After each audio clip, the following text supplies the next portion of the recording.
Chris, I'm so sorry I made you watch this. I'm sorry too.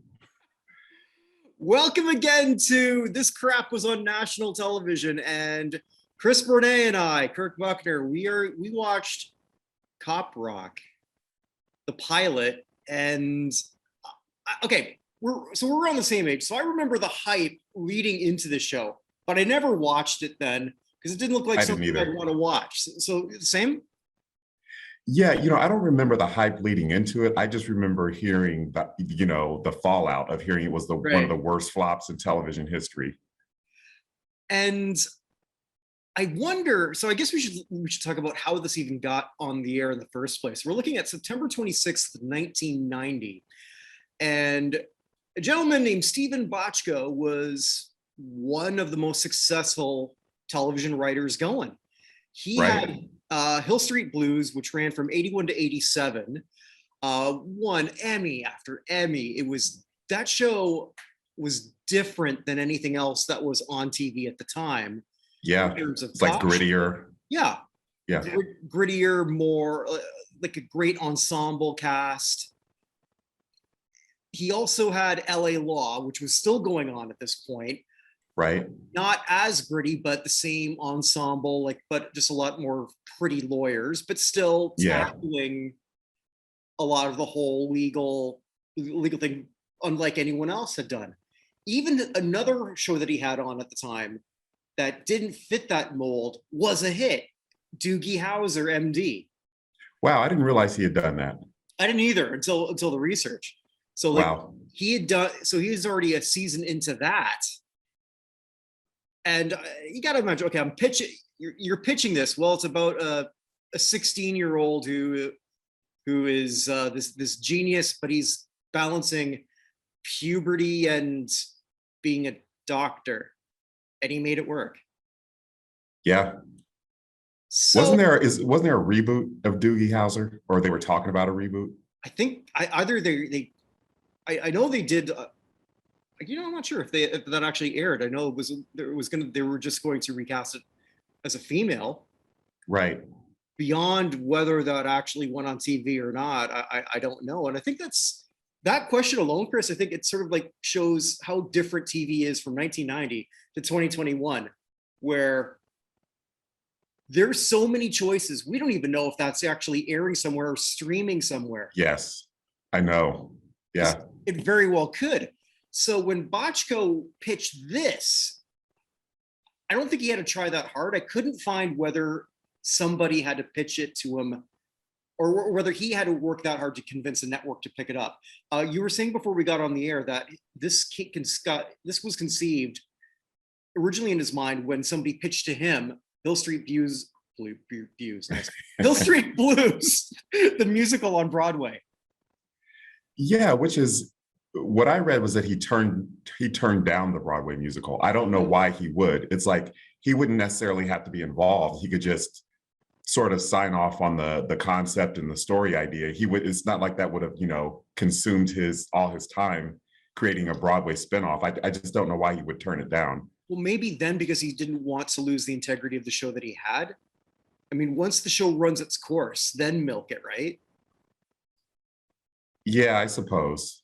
I mean, that's the only thing I can sort of think of as to why that is now, because when we look at, it feels like every 70s band following Mamma Mia thought, crap, we can do this too. Right. But I guess what I'm saying is that his thought was, okay, I won't do a Broadway musical of Hill Street Blues. Instead, I'll do Cop Rock. It's like right. Well, I guess we should look at this in itself. And going back to when we were talking about the female or the new version of Doogie Howser, Cop Rock lost its time slot on its pilot, but it still drew a 10.3. meaning like roughly, I think that translates to 8 million people watch this.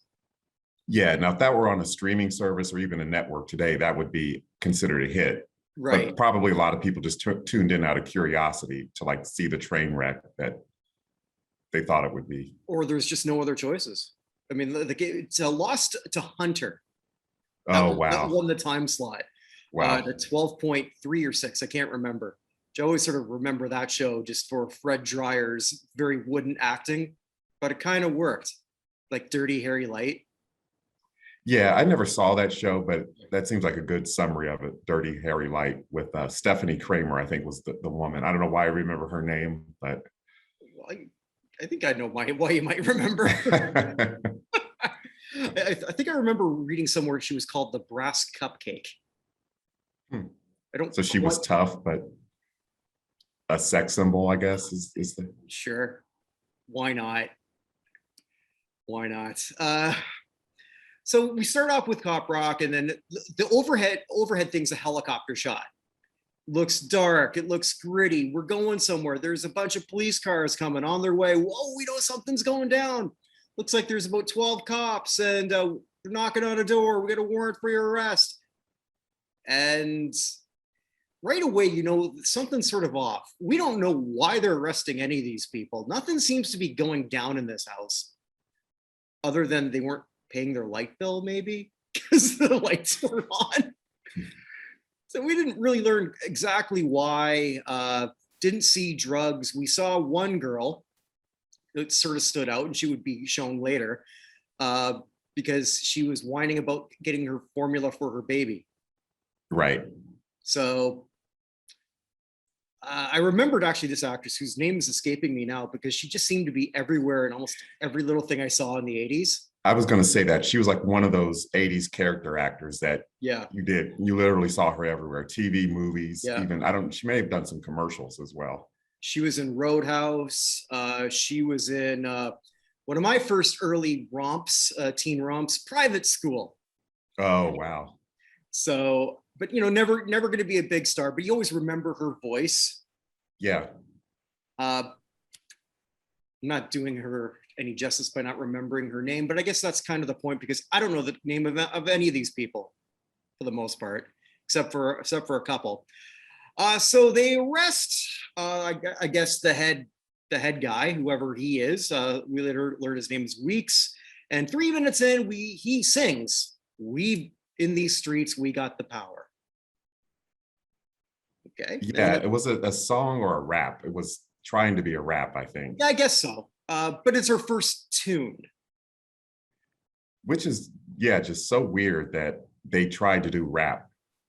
Rap it's so specific and hard to pull off if you're not in that world. Didn't even feel like it was so much a rap so much as it was more of a chant. Because like then all the random black neighbors came out and agreed with that. Okay, well, you've got the power, but your buddy just went into the cop car willingly. Right. So, okay. So your first song is already a dud because it makes no sense. And then we get to the Cop Rock logo. And if you didn't know it was already trouble, we've got cop and then a tune, little musical note. Musical note, thank you. And then rock. And then had I known this man was involved, I never would have suggested it. I hate Randy Newman. I hate him. I hate everything about this guy. Musically, I think he's boring. His voice grates on me. I hated him since I was a kid with Short People. Because that song. I remember that. Yeah, because that dumb song was everywhere. And that's what we've got. And he sings the opening, and then all the people who are part of the cast seem to be just hanging out there in the studio. What the hell is going on? Yeah, I thought that was like sort of like their attempt to like, have an edgy behind the scenes look at how the show is put together. Sort of like it's like, you're seeing how, sort of like a Broadway show that like shows you the scenery being changed, like the audience is in on the sort of breaking the fourth wall kind of thing. Right. And And that's, I think, where they're trying to be too artistic for art's sake. Yeah, for mainstream TV, yeah. Yeah, and this is where everything just goes like completely off the rails just from that montage alone. 1990, people were not ready for this. Right. They weren't ready for the mixing of any of the, it's still not, because it just doesn't work. Well, I think it was sort of ahead of its time in the sense that like musicals had not been done on TV except for like, live broadcasts of Broadway shows like Peter Pan or, Okay. holiday specials, variety shows, that kind of thing. But, we can talk about this later, but then shows like Glee, they did it in a way that made sense because the kids were they were in a Glee club. So obviously they're going to be singing. So you can suspend disbelief. But when you're just people in everyday life, especially these gritty urban settings, just bursting into song. The only thing I can think of that matched it, and I'm not even sure because I never saw it. I think I had a roommate and he loved musicals, so we watched that for a bit, and then I walked away after 20 minutes. Was a West Side Story. There's no way people in a gang are singing, breaking out in a song. This is not happening. Yeah. And that's the only thing I can think of, but maybe I should have watched that one ahead of time because that did win an Oscar. So I guess something about it worked. I'm not possibly the person to explain why that worked, but I guess I think I can explain why this didn't. Yeah. And then of course the reboot of West Side Story is coming out this holiday season, I believe. They remake it? Yes, Steven Spielberg did and actually Rita Moreno is I think she plays a shopkeeper. She played Anita in the movie. Yeah. Rita Moreno just doesn't age, even though she's clearly she doesn't. She just doesn't. Yeah, she's like 90 and yeah. Except for the gray hair. I mean, she looks almost exactly the same. It's crazy. Just some people just keep everything together. And some people are Brian Stelter. All right, so we see this. Even going back to what we were talking about, how they're trying to make this very Broadway. Randy Newman, I guess, is in the only studio in LA that has holes in the ceiling where they've got just lights coming. Oh, yeah. Where they're trying to symbolize, I guess, just light coming in like a spotlight. We're going to see a little bit more of that later. I made a note here. I'm now all in on defunding the police. I never was before, but I am now. So they announced the cast here, and most of these are people I've never heard of, so I had to look them up. So starring Ann Bobby as Officer Vicky Queen. We'll see. She seemed to be the main person on the pilot anyway. Right. Read about that she never really had much of a career after this, but she must wonder why. But she must have thought that she had made it, because in 1990 she gets a pilot on ABC, and she's cast in a Tom Cruise movie because she was in Born on the 4th of July. Oh wow. Playing, I believe, his sister. I'm not sure. Okay. But it was the same character, last name, so I'm assuming so based on her age. So she was only 21 here, which. I know you're trying to have the fresh-faced cop, but maybe not. Maybe this is a little too fresh-faced, as we'll see a little bit more later. Yeah. Also starring Barbara Bosson as the mayor, and she was apparently in Hill Street Blues as the captain's wife. Now, I forgot to look this up, but I thought she was Stephen Bochco's wife. Maybe not, but. I don't know. Yeah. Could be. I mean, we have an Amy Irving situation here on our hands. No, not Amy Irving. That's what I thought. Amy Irving. Who is Yeah, it is Amy Irving. Yeah, that was married to Steven Spielberg. Yeah. Or is it Kate? Both of them were. Kate Capshaw and Amy Irving were both married to Steven Spielberg. Not at the same time, right? No. I don't think California allows polygamy. No, Irving was his first wife, and then Kate Capshaw, his second and current wife, I believe. If I remember right, Amy Irving was in a bigamy movie.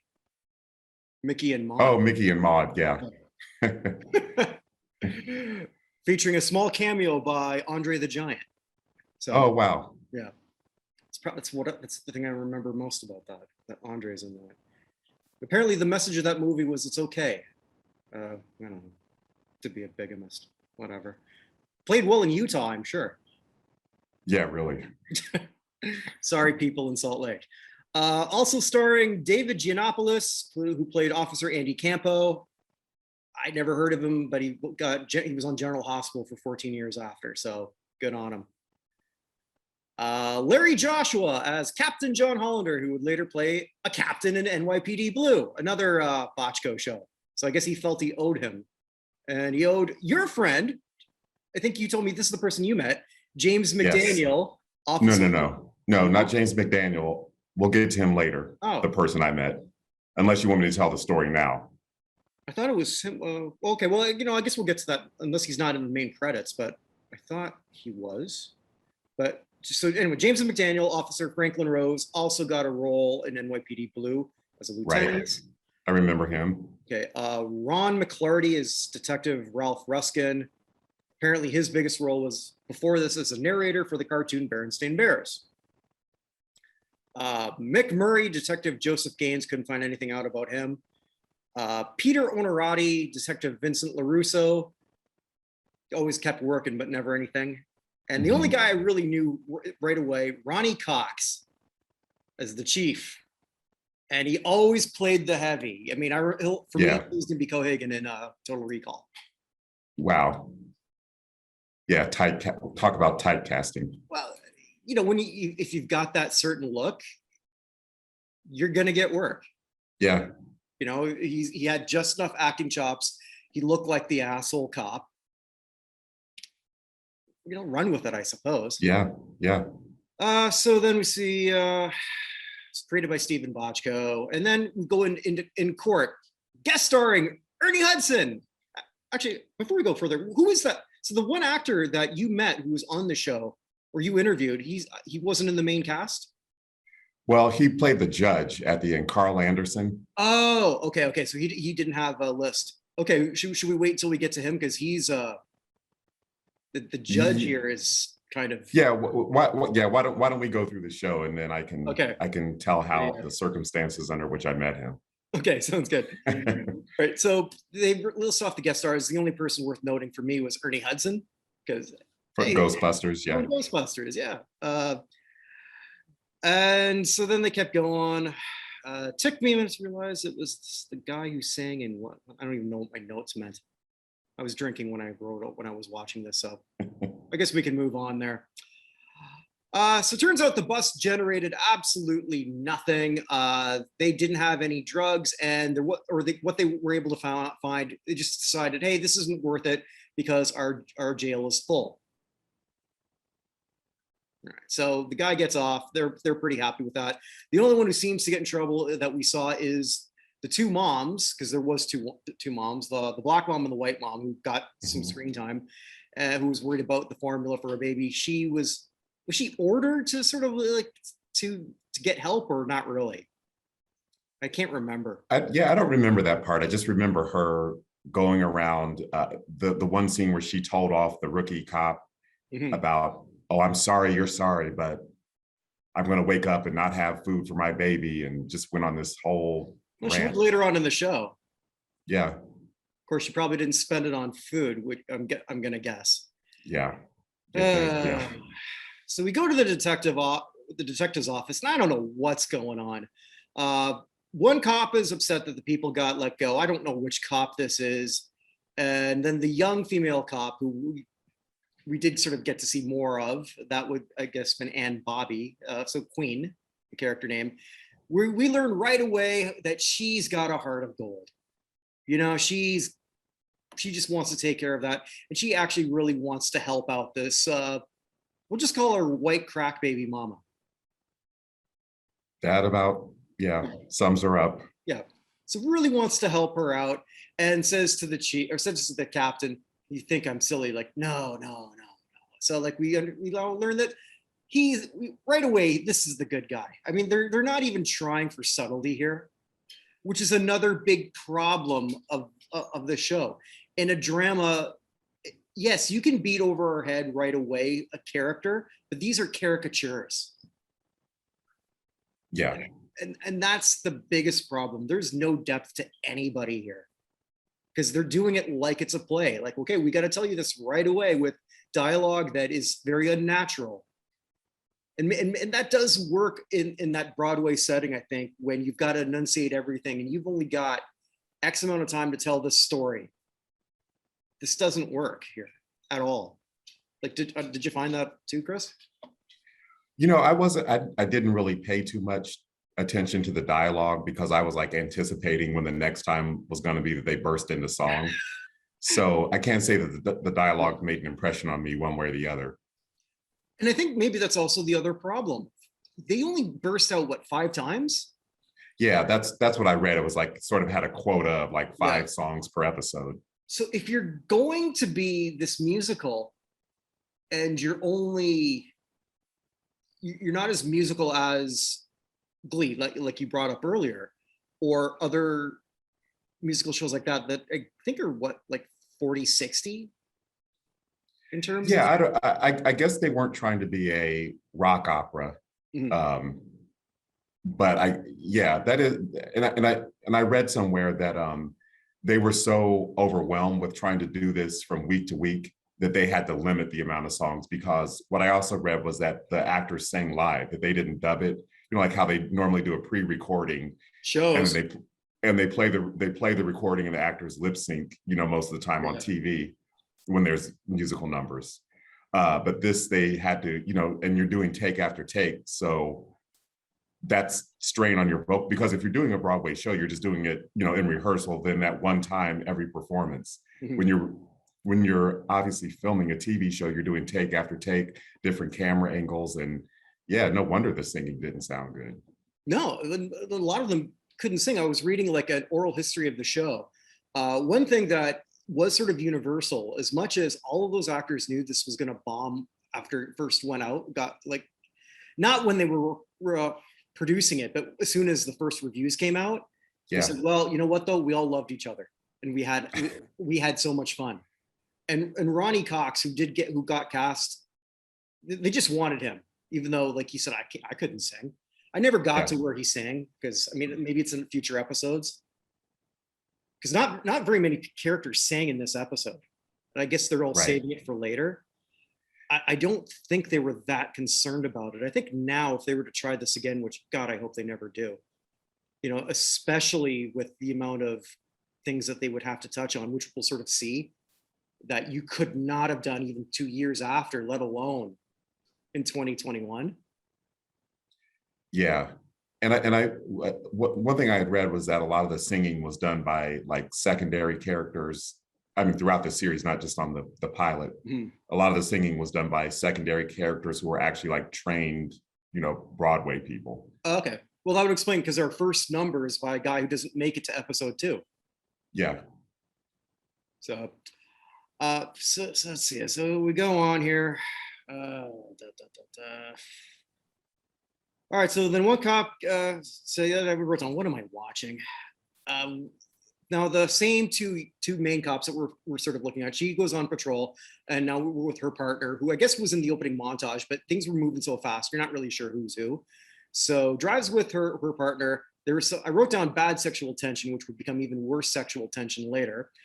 So 30 seconds, she's a pretty tough lady here, because 30 seconds after almost showing everything wrong, my dog wants to comment on some stuff here.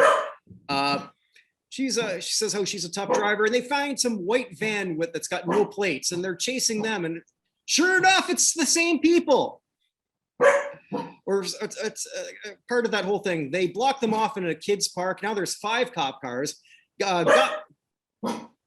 Jasper, buddy, I promise this will be over. Kirk, you mean you're not in a studio with a spotlight shining down on you? No, I'm not. I'm at my house with my little dog, who decided he wanted to jump in here. And you can follow him at Jasper_the_friendly corgi on Instagram.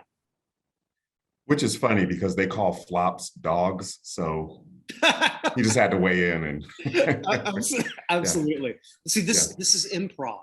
Yes. Improv. We're being artistic, like cop rock. Absolutely. Yeah. So guy with do-rag comes out with a machine gun, fires, shoots cop, and then takes off. The driver's apprehended. I wrote down that the guy's partner, because we had our multiracial pair here, and this guy was Viola Davis. which Meaning, meaning that's when I think you want to show that you can act, but you're doing it in opportune times. okay. Viola Davis is, I don't think I said this on the show, phenomenal actress, but sometimes she will overact just to show that she can do it if she's just doing a scene where she's pouring whiskey. And that's where like, oh, you killed my cop, and he's picking up his, you don't even know that you just got shot. And be like, now he's dead now. What are you doing? Right. You try some CPR, asshole? I know you were trained for this. All right, but yeah, so we're with that. We're gonna see more of him later. Back at the precinct, I wrote down they're waterboarding the driver.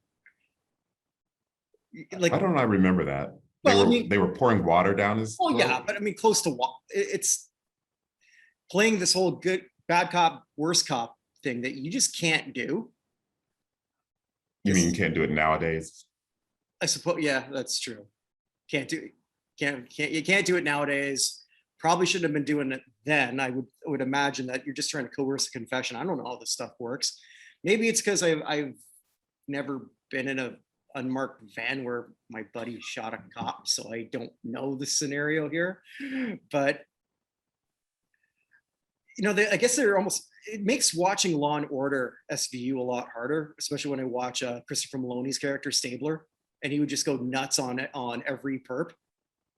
And then when they brought his character back, I tried to watch the first episode of the crossover, and he's trying to do the same thing. And then like, no, you can't do that anymore, Elliot. Like, how did they ever get away with doing a lot of that stuff before? Yeah, I've never seen Law and Order.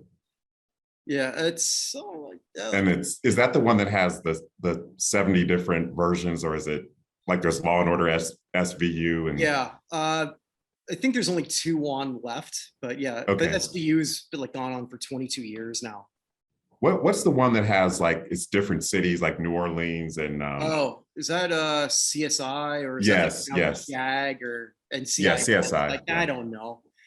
If it's got like more than 3 letters in it, it just seems to be targeting that senior audience that I'm rapidly reaching, but yeah. it's I say to my partner on the weekly show that we do on Hall of Fame stuff, because not Ice Cube, LL Cool J comes up a lot when we were discussing Rock and Roll Hall of Fame candidacy, and I always find it funny that virtually I think everybody over 65 or under 40 only know him as the guy from NCIS. Yeah, and have no idea that this guy was one of the most influential rappers of all time. Yeah, yeah. And if you would have told me that Ice Cube and Ice-T were going to become like these mainstream Hollywood actors, I never would have believed it back in the 90s. Well, especially Ice-T, who was Cop Killer. Yeah. Cop Killer. Then 4 years later, he's playing a cop. Ice Cube, though, just does sort of have that look about him, that he sort of can play that that trope of that angry chief who's seen it all and I have no time for your bullshit. Because he just looks mad no matter what he's doing. But the movies he does are like, are we there yet? I mean, he's not. Yeah, he's like the angry dad, but he's not. He's certainly not the image he had in the 80s or in the 90s. It's funny. I mean, I know we're segueing out, but just people can change their whole thing. When I first met my wife to be 20 years ago, and I told her the story of where my name came from, because I'm named after Captain Kirk. So I'm literally. Oh, I didn't realize that. Yeah. Okay. Yeah. So I'm apparently you told me and I didn't. It didn't stick for some reason. Well, yeah. Because my brother is much older than me, and when my mom was pregnant, my brother just kept saying name, and he was a big Trek. He still is. Kirk, name him Kirk, name him Kirk. Wow. And my dad's a drunk like me, so he just went with it. I'll name him that now. Shut up. Wow. And so I told my then girlfriend or someone else, again, at the time, that's the name. And then she didn't know who that was. She never saw Star Trek. She's from Indonesia, and she was in Canada for 6 years at that point when we met.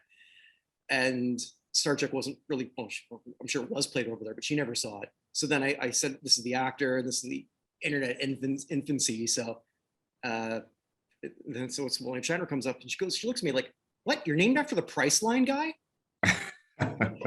Because, or just as the goofy uncle, or like that's all she knows him as. Yeah, yeah. I mean, it's amazing what somebody can just totally reinvent himself. And I kind of thought Sulu looked really bad when he was taking some shots at, or George Takei taking shots at William Shatner for going up into space. Yeah, I didn't realize there was beef between them. Oh yeah, like Matt, like they've had problems. Well, more Takei with Shatner, because he always said what an asshole Shatner was on set, which is probably true. But you know, universally, like George Takei, who again, there's another guy who reinvented himself as almost everyone's favorite happy gay uncle, who his social media is one of the better social medias going on. And then then he has to take a shot at Shatner. Well, he's out of shape. Like, because you're in great shape, Sulu. You're not. Like, this is clear sour grapes. Most of us are getting a kick out of not just any 90-year-old going up into space, Captain Kirk doing it. So yeah, it's very gimmicky, but kind of cool at the same time. It was very cool. First toupee in space. That's where I would have went. Not try and take shots at his gut that he's had forever. But right. I digress. The fact that either of them are still as lucid that they can even throw shade is pretty cool at 90. It's amazing. Like Shatner looks. I mean, I know there's the toupee and all, but he looks fantastic. You know, I can only hope to be that alert as either of them at 90. Yeah, because you know they're both doing great. Unfortunately, Uhura's got Alzheimer's. I learned, Michelle Nichols. So it's probably late stage at this point, but you know, like they're great lives. Yeah, that they've had. Anyway, going on here. So the guy. So the driver says, "I'm pretty much going to be dead if I testify." The cop threatens him, and then he does eventually fold. Says that he picked up him as a hitchhiker, which they didn't really believe. Then they punch him in the gut. I didn't know you could do that, but I guess all the cop shows have shown me that you can. Maybe I'm just looking at this with a 2021 lens. You know, I don't think we would have deny then. Yeah, I do think they were trying to show, police brutality. So, I mean, the show was sort of ahead of its time in that sense. In that sense, I mean, that's where they're trying to be gritty, but you can't be gritty and then break out in a song later. It just doesn't work. Yeah. So they give up. They kind of give up on that. They're like, well, we go to the cop who lost his partner, who's bench pressing the pain away, and it's the same captain, and it's like he's being sensitive, and he cares, and we see him now with a white crack baby mama, and he's legitimately cares. The kid's name is Crystal Meth, huh? Was crystal meth even around back in 90? Well, I don't know. I that's a good question. I don't know that answer. I just assumed it was, because there's no subtlety in this show. So I was going to say, yeah, that's pretty bad if that was the reason that was the baby's name. Okay, I don't know. Well, maybe. Well, I guess they figured Snow was too obvious. Plus, it was already taken by Suzanne Summers, Chrissy Snow. Jesus, that's right. That could be an episode to look at, but every episode we would do would just be the one with the understanding or misunderstanding. Yeah, that'd actually be a good place to live, because, like, I think 10 episodes they had over like an 8-year period. It's all about trying to get the rent, which never went up from $300. Yeah, and it's near the beach. I mean, yeah, and it took 3 of them to pay. Yeah, I mean, I know it was a month, yeah. I know it was 1978, but come on. Yeah, really. All right. So then it's more of a montage, or it's not really a montage, but it felt like it was a montage, because just like you see one conversation bleed to another one. I can't tell anyone apart. And then now they're in a urinal talking to each other. And then I wondered, who's writing this? Because I don't know about your urinal etiquette. Even if it's somebody I know next to me, I'm not talking. I don't want to talk when I wrote down, this cop rock is it's cop cock, because he's talking about his The one guy's talking about his problems pissing and how he needs to see a urologist. What am I watching? I do have to say, I've had bosses who would like see you in the restroom and kind of corner you and ask you about, assignments and stuff. But while you're washing your hands, right? Not like, No, oh, no. okay. All right. Well, I guess I've been lucky. Because I read this just came out this week where somebody was saying, well, there's a lot of this male privilege where it's hard for women in the workplace because their male bosses are bonding with their male staff next to each other in the urinals. And I thought, No, this isn't happening. no. Because if that's what you think is happening in a urinal, but maybe it did. I guess you said that happened to you. Yeah, but it wasn't bonding. It was more like, checking up on you that Okay. you're this sounds horrible to be, you're doing what you're supposed to be doing, not in the bathroom sense, but in the workplace sense. Or maybe he was checking up on you. Wink, wink. Could be. I don't know. But It sure didn't yeah. give me a promotion if that was the case. Well, you misread the signal there, Chris. Yeah, I guess. Oh my god! So actually, the one guy who was whining about that, we would see him later.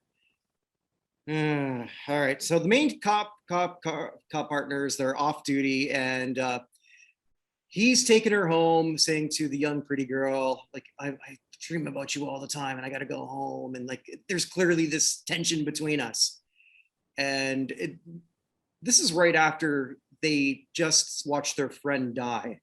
So I thought, well, this is like the worst timing ever to try and pick up somebody.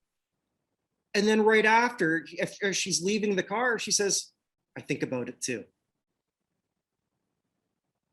So like, we've got this couple, this partnership where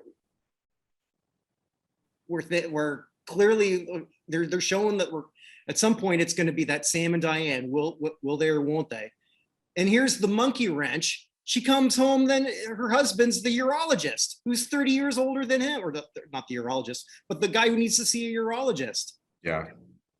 Which makes it even creepier that learning that this actress is 21, this guy had to be near 60. Yeah. And then the first thing you're thinking of is, how the hell are they a couple? And then he starts singing about it. Yeah, I remember thinking before he started singing, like, I couldn't figure out if that was supposed to be her father. That's what I thought too. Yeah. Until, because she's going into the house. I'm thinking, all right, so let's see, her age and pay grade. All right, so my first thought was, it was definitely okay. She's married, and which is why she's got this dilemma. And then, oh, there's dad, but rubbing up against that. Well, wait a minute. And then he sings badly. She chose me. I'm old, decrepit. I got a big guts. I can't see, and apparently I can't get it up. I just made that up, but I'm sure that was the character's motivation. And it begs a great question. Like, what the hell's going on here? What are they trying to do? And I'm not going to watch any more episodes to find out where this plays out. Yeah, me neither. Although it was released on DVD, I heard the whole series. The whole series, yeah. And then I wrote down, went back to another play mode, because again, it just with the lone spotlight, like just like you would do as if this was Broadway. Well, we finally see Ernie Hudson. So then all right, so he's with the chief. And this scene got even weirder than the other one, because he wakes up Chief, who just points a gun at him and says, reach for the sky, varmint, or something to that effect. And Ernie Hudson's he's not looking at this like he's scared. He's just like, oh, it's Chief again. I woke Chief up and he pulled a gun at me. It's another day, honey. This is what I go through. Like this was nothing. This guy was a complete lunatic. So I guess Ernie's the aide, head speechwriter, assistant. I don't know what his actual job is, but I guess the adjutant for the chief, police chief.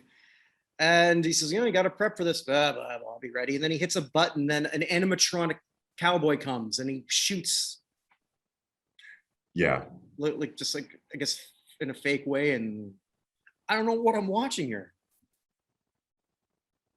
I didn't get that part either. What that was supposed to, why that was even in there. I guess that this guy is just, I think maybe we'd learn more if we watched the whole thing, but we've got a gun obsessed chief who seems to be tolerated by his main aide. Whatever they were paying this chief, this guy who works for the chief, it's not enough because that's clear hazard pay. Yeah. All right, so then we get the mayor. Mayor, they're doing a speech here because of the slain cop, and the cop pretty much says the truth. Chief says, "Hey, this guy got out because of overcrowding in the jail." And I guess that's the guy because that's the one who shot the cop. And then the mayor comes out and says, "Yeah, that's pretty much true." Like, okay, that was weird. And then I promise that within 12 months, we're going to have a jail right here. All right. I don't know how that can be done, but then we learn pretty quickly in the next scene that she's got Frank. Some big, I guess he's supposed to be reminiscent of an Italian mobster, I suppose. Yeah. And he gives her a case of money. So I'm not really sure what's happening. So like, you're going to be able to get this jail done yet? Like, shouldn't he be bidding? Isn't the city supposed to pay the contractor to do this? Well, I guess that was the point, is that he was bribing her to steer the contract his way, which that's happened. Yeah. It's because the money he gave her was much less than what he would earn in the contract.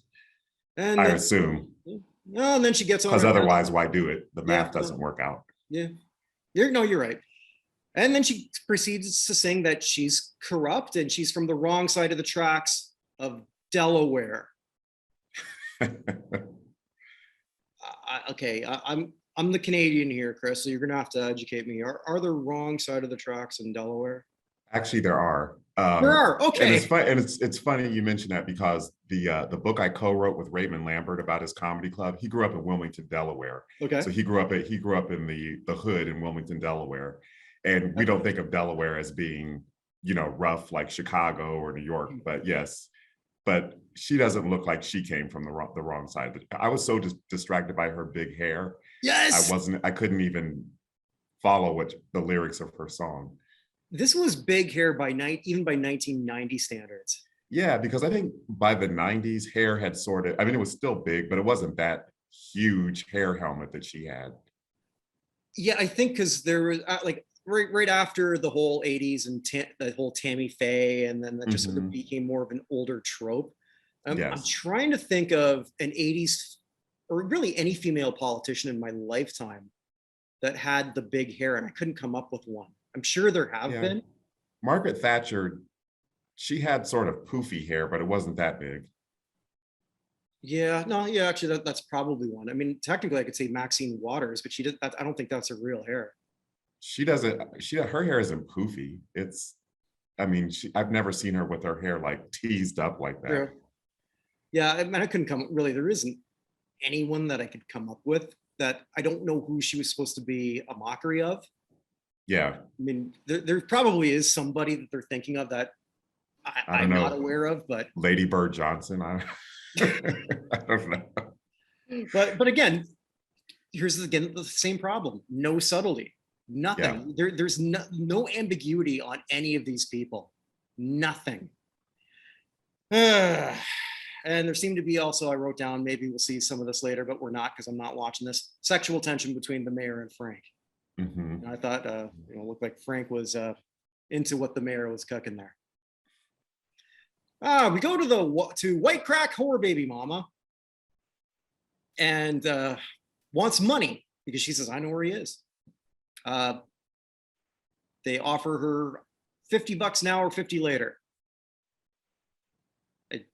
I guess they have a petty cash slush fund for this, just ready for it, but okay. Then we get to we'll see more of that later. We get to a lawyer who was played by Quark, the guy from Deep Space Nine, Armin Shimmerman with a toupee on. And so we're seeing something completely different. I had to watch this a couple times to realize that these are people that have nothing to do with anything that I just saw. So we meet, there's Detective LaRusso. He pretends that he's got a broken arm, which he didn't have before. And he does this impassionate soliloquy when he's being called up, which nobody's objecting to. And then the judge just says, yeah, no, let him go. And this impassioned soliloquy basically gets the guy convicted. And it's the judge who you met. Yeah, so playing the judge was Carl Anderson of Jesus Christ Superstar fame. Now, interestingly enough, the New York Times just ran a retrospective of the original Broadway version of Jesus Christ Superstar. And the role was originally played by Ben Vereen, which I didn't know. Oh, okay. So anyway, as I told you, Kirk, I was, off camera, I was traumatized by that movie, Jesus Christ Superstar, as a kid, because growing up going to Catholic school, we were forced to watch it every Easter. And I think the teachers at my school thought that this was like a hip, edgy way of introducing the gospel to young people. And it was for my classmates. They loved it. They looked forward to it every year. But it's just so, to me, came across as so freaky and psychedelic. And like, I wouldn't go so far as to say sacrilegious, because that is a lot of the criticism that the musical got, was that I wouldn't call it sacrilegious.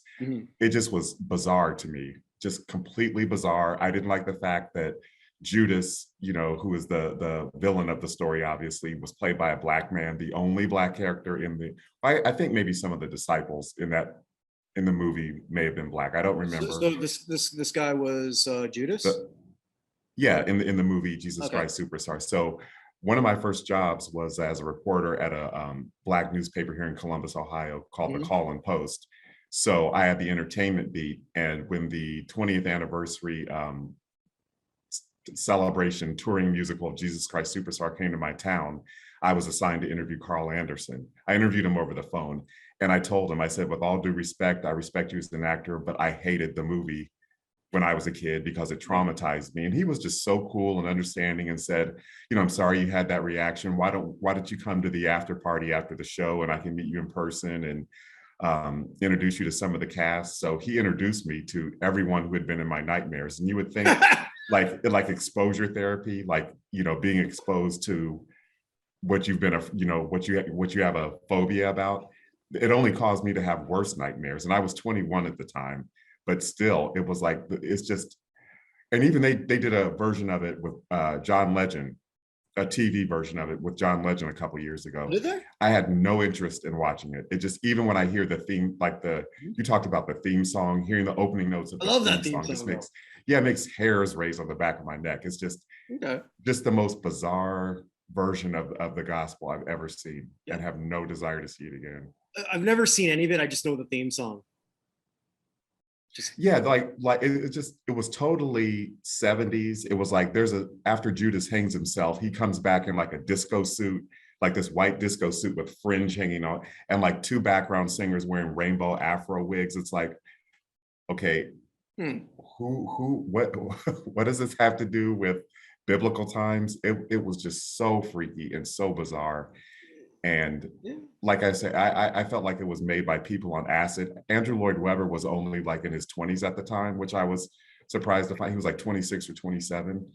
So that whole 60s, 70s psychedelic era, I don't know why people love that musical so much, and why that whole psychedelica culture translated to religion. I just don't think the two mix, but obviously I'm wrong, because it's been revived and revived over the years. And even Corey Glover from In Living Color played Judas in a production one time. In fact, I think he played it in a subsequent production that came to my hometown. Yeah. Really? Yeah. In 2003, I want to say.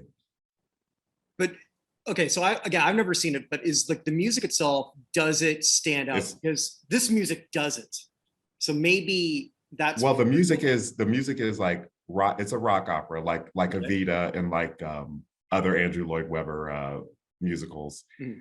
I'm not a good judge because I thought the music was horrible Mhm. as a kid, and I mean I would have to go back and listen to it, which I'm not because I'm not gonna I'm not gonna Yeah, re-traumatize myself. no, I get that. I mean, like my traumatic thing as a kid was American Werewolf in London, which I saw at Oh yeah. 8, and I was too young to have seen that movie. Okay. Okay. So that one, it took me years later to even appreciate scary movies, just because I was way too young to have watched my first Right. real horror movie. Right.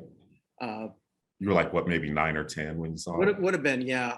I want to say 8 or 9, but yeah. And then I saw the lead actor David Naughton in another thing that we might cover. Uh, Cool. there- Cool. I'm there- surprised he didn't become a bigger star. I know his brother was in the one of the versions of Chicago oh, that they did on stage. I think his name is James Naughton. okay. He Yeah, I think played you're right. Yeah. Richard Gere role from Mhm. the movie. Well, before American Werewolf in London, David Naughton was in a show called Making It. Making It. I love that theme That song. Yeah. that could be something to look at. The disco sitcom. Yeah. It wasn't Donna Pascal from not Staying Alive, Saturday Night Fever. Yeah, Wasn't she in I it? don't know. I think I know she was in another show around the same time called Angie, Yeah. Yeah. that with Robert Hayes. Oh yeah. So that also had another hit song. Their theme song was sort of a hit, and then she never went anywhere. Saturday Night Fever is actually one of my favorite movies of all time. Yeah, me too. As much as I'm a music snob and all this other stuff, I love me my disco. Yeah. Well, I love the Bee Gees. You know, Yeah. it's one of those things where people will say to me like, how can you hate this? But then you've got your disco playlist. I just do. Leave me alone. Man of many contradictions, right? Walking contradiction, as Green Day would say. Yeah. And then the music snob in me would say, how dare I quote Green Day, these posers. But moving on. Yeah. So LaRusso does this impassioned speech, and before we get there, the baby mama comes back for the other $50, which she doesn't get because the tip was no good, and clearly she lied. The cops, they said, we need to get you to a program, clean yourself up, and that's where crack whore baby white mama says, yells at all the ones, well, you're gonna, like you were saying, well, I'm sorry, I'll be on a bench with nobody. She's not exactly mother of the year. She's going to be even worse, as we're going to find out later. Back Well, to when the we get to that, I thought they were, well, we'll get to that. Go ahead. okay. Well, back to the court case. Has the jury reached a verdict as the judge? And then we have, and then the judge says, hit it. What the hell is going on? And I guess the court stenographer, all of a sudden, I thought it was going to be Randy Newman, because then there's the piano going, because Randy Newman apparently wrote all the songs for this episode. Yeah. And then he had other stuff to do. And they brought in, like, I think a team of songwriters. Well, this is not Randy's best work. Not that I think any of Randy's work has been any good. I've always hated everything that guy's ever done. Anyway, so the jury breaks out into, I wrote down it's like they're doing gospel. And sure enough, they all now are in gospel robes as this is progressing. He's guilty, and they just find him guilty. And well, the judge gets in on this. He's singing along too, and he's having a great time. I wonder if he had a song prepared if he was innocent. This is terrible. This is absolutely terrible. Everything about this is bad. You're guilty. You're going away. We've got, but I guess they have room for him in the jail. I don't know how they figured that one out. The two daredevil cops, same guy, so they get a warrant, and then they're told by the judge, "You better not screw this one up." So, because we know right away they play by their own set of rules. They get there, and where they find that Weeks is already caught, and two young rookie cops were idiots. They went in, they saw him, they got made, and they went in there without probable cause. And they're so proud of themselves until they're pretty much told, you're an idiot. You've given us nothing. We can't use anything on evidence. And there's weeks he's, I gotcha. You can't do anything. You got nothing. So he's shot. LaRusso shoots him after he sends everyone away. And he basically murdered a guy in cold blood.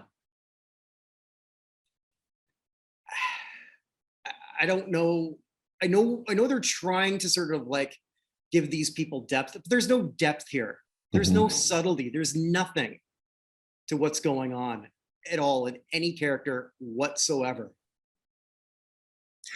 Yeah, that's the thing, is because a lot of the main actors weren't singers. They gave, they didn't have time to develop the characters because they were so busy writing songs for the secondary characters who were like trained singers and dancers, that the character development suffered.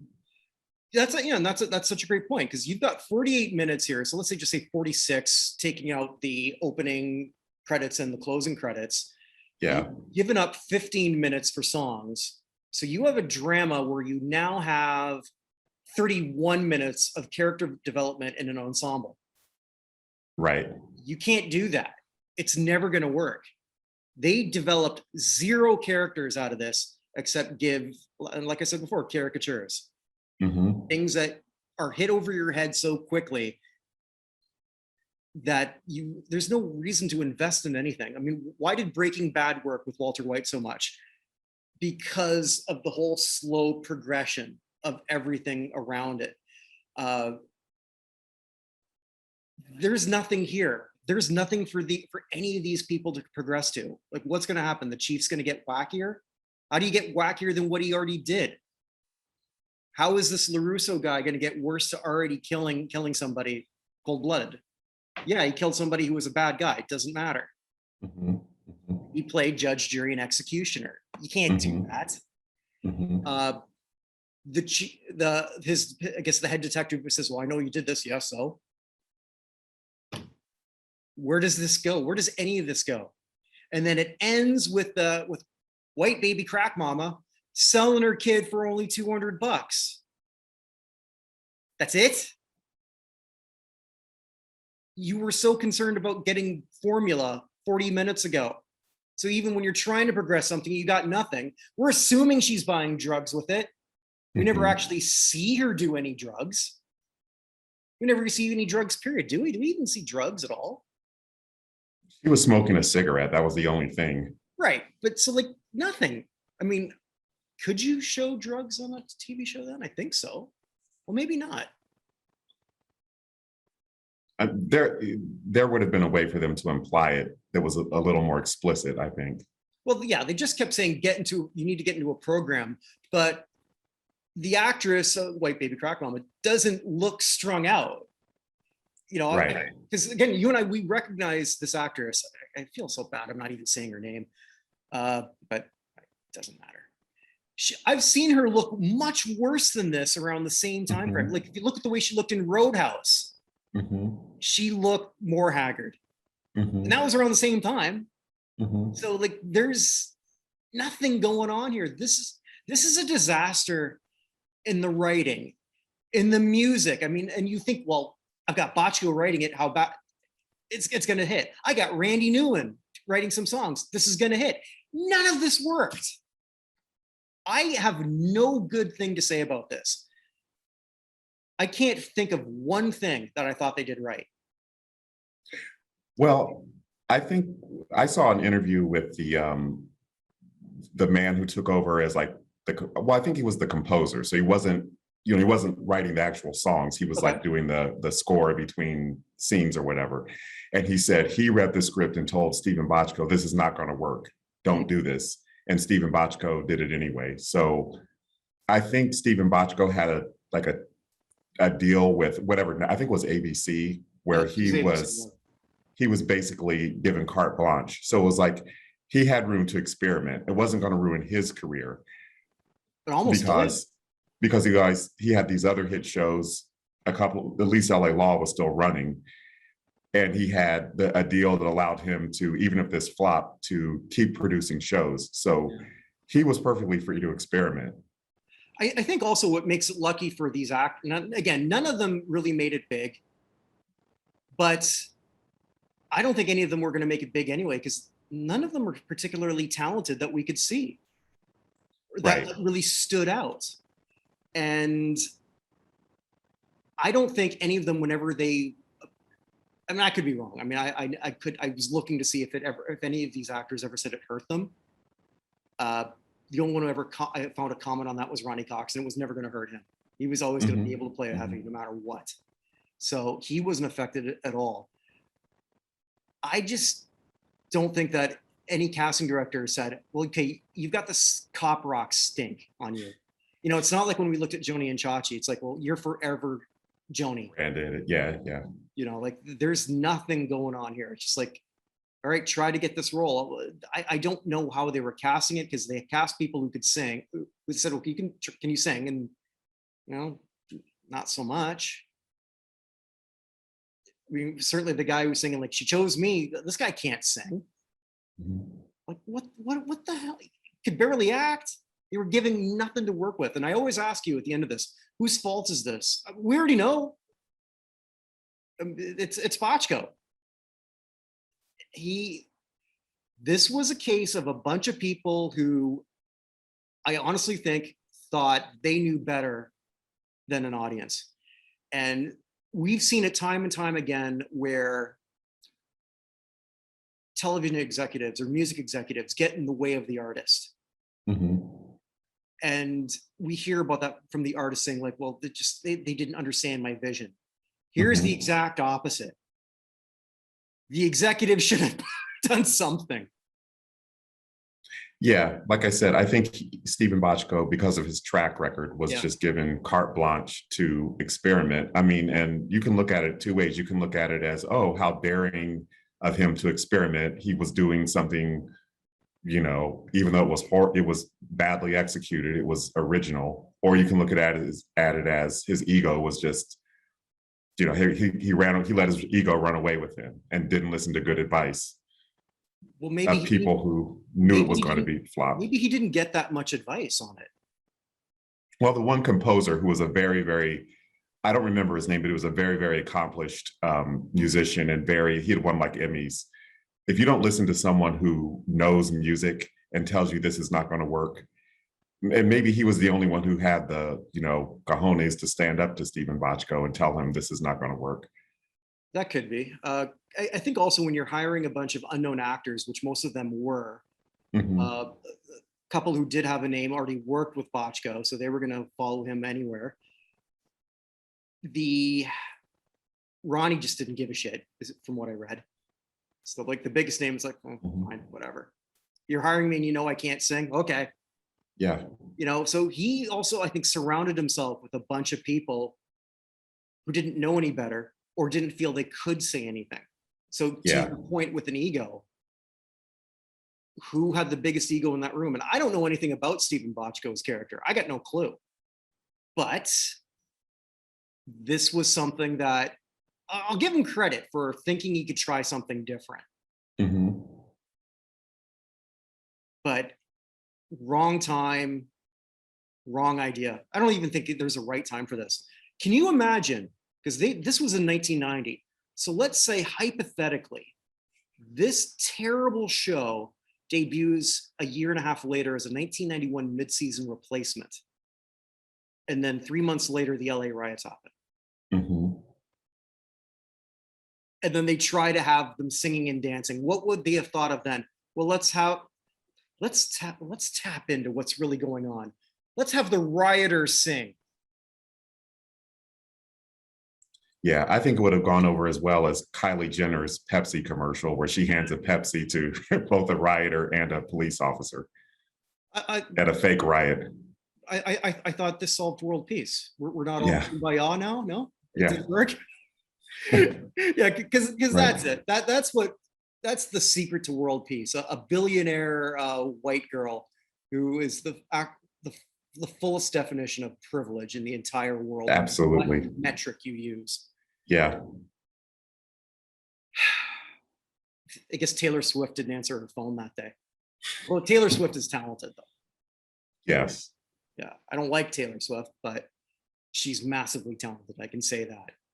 She has a discernible talent. Yeah. Very much so. Yeah. I don't know what Kylie Jenner's is. Well, I mean, hey, she grew up rich and she became richer. So It's branding, marketing. hey, better than I've been able to do. So Yeah, there's me that. too. Yeah. There's that. Yeah. I don't know where we go from this one. I can honestly say that we've watched only terrible things. I am least likely to watch another one of this than anything else we've ever done. At least when You mean in like another episode, you just couldn't yeah. bear it. Well, when we watched the Kiss movie, it was so bad it was kind of funny. With Pink Lady and Jeff, I felt bad for them, and I felt like I was watching a time period. Here, I just watched. I feel like I was watching. I don't know, it's like an alien abduction video or something that like just shouldn't happen. Yeah. Like, I don't, and at least I think with the other stuff, we could come up with redeemable things on almost everyone involved. I got nothing on this. Nothing. You know what I think would be interesting is if we were able to get our hands on it, is pilots that never aired, like ones that were good, like why didn't this make the air, and ones that were like so horrible, like who even funded a pilot. Well, there's a lot that we could sort of look at when it comes to that. I know that one I've been kicking around was a Pat Morita TV show. I thought that actually aired. No, Wasn't there like a? It did air. It was like only a few episodes. It was Yeah. Mr. T and Tina. Yeah, it was his spinoff of Happy Days. Is that right? No, it wasn't. It was, he was playing another, he threw on another Asian accent. I mean, like, I think a lot of people don't know that Pat Morita actually was born in the United States. Right. Was he born in the United States? Well, he was definitely raised in the United States. I thought he was like grew up in LA. Yeah, I know he grew up in LA. I don't know if he was born in Japan, but either way, when he has an Asian accent, it's not his real accent. Oh, okay. He's definitely American through and through. But no, that was actually they gave him one of those backdoor spinoffs, because they had him as a character in Welcome Back, Kotter, just to create something. Oh yeah. So like that one didn't actually exist, but I mean, just something. It starts off with the ding a ding a ding ding ding. It just massively offensive, but as Pat Morita would say in other things, well, I mean, hey, I was working, and I don't know that that's something I really want to go to. We'll think of something. We always do. Mm-hmm. Sometimes we think of something and then we decide, no, we're not doing it. Like, because originally we were going to do, we can tell everyone what we were going to do. Mm-hmm. The Secret Diary of Desmond Pfeiffer. Yeah, I just couldn't. I just, the saying, I just can't. Yeah. That's how I felt. I just can't. And for people wondering what that was, this was a show in 1998 on, I believe, UPN or UPN. Yeah. And the idea was that Desmond Pfeiffer was the butler of Abraham Lincoln. Yeah, and as I said, I just can't. Anything that's making light of the Civil War is just, it was just ill-conceived, obviously. And in its time, people talk about, social justice warriors now. Back in the 90s, this was offensive. Yeah, they said this was not a good idea. Yeah. I never did watch it, because then you responded with it, said, I'm not doing this. It's like, okay, Yeah. well, I don't have to watch it. Yeah. But yeah, we'll come up with something. Yeah. With that, for anyone who wants to watch Cop Rock, just to sort of like, this sentence is used a lot in a lot of people who do reviews. We watched it so you don't have to. Yes. We watched this so you don't have to. I think that's been overused, but maybe it's not, because this is the first time I can legitimately say he did this so you don't have to. It was a public service. It was. So. I think this is the worst thing we've watched yet. So this is the bar. I have to agree. Yeah. Yeah, this is the bar. I don't think we're going to find anything that missed on so many levels. The only thing I want to leave with is I got to look up this actress's name, because I feel like I'm not doing her any. We mentioned her so much. I guess she's the MVP. If we had to say, if we had to give one out. Yeah. I don't know. What do you think? Unless I agree with your buddy, the judge. Yeah, I don't think I can give him that award. Yeah. Kathleen Wilhoit, Okay. who if you want to do anything, anyone watching or listening, just Google that name alone, and then okay, I guarantee you, if you're our age, you've seen her. Yeah, I think I saw her. I just saw recently Lorenzo's Oil with Yeah, she's Susan in that. Sarandon, and yeah, she plays Susan Sarandon's sister, I believe. Say that I, 3 times. Susan Sarandon's sister. I don't know how this woman, maybe she has, and I've missed it completely. She's got a voice for voiceover, right? You would Yeah, she's kind of like, if I remember correctly, she's got kind of a scratchy Demi Moore type voice. only with a higher pitch. Okay. Yeah, so I mean, she's got sort of the rough voice, but a high pitch on that. I'm trying to actually see if I can find maybe if she did do that. So I'm just gonna see what she did. She's got here on that. She actually had 2 single solo albums out. Really? Yeah, that she did in the late 80s.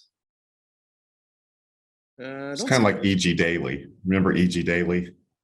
It sounds familiar. She was in Valley Girl, and then she tried to become like a pop star, and then she just went to voiceover. She did the voice of Babe the Pig, and has done a whole lot of Mark Hamill voiceovers. made millions off doing voice work. Yeah, When people say he was a failure afterwards, he actually wasn't. yeah. So it's other credits. So she was in. Oh yeah. I forgot. Yeah, she was the sister of one. Also playing a mess in ER. Oh, okay. So she had a 19 episode arc. In Gilmore Girls for 16 episodes. I've never watched. Well, my wife loves that show, and then I said I can't watch this with you. She says why? Because they do this. It's the same cadence. All their dialogue is interchangeable. It doesn't matter who's saying what. Can't stand that stupid show. Never seen it. You've missed nothing. You've missed absolutely nothing. And she told me I ruined that show for her. She said, like, you're right. Because everyone's cadence is it's like 1,000 words a minute. People don't talk like that. All right, I could go on and on and on. I think people have heard enough. Okay, so everyone out there listening, watching, stay safe, everybody. We'll see you another time where we cover more crap.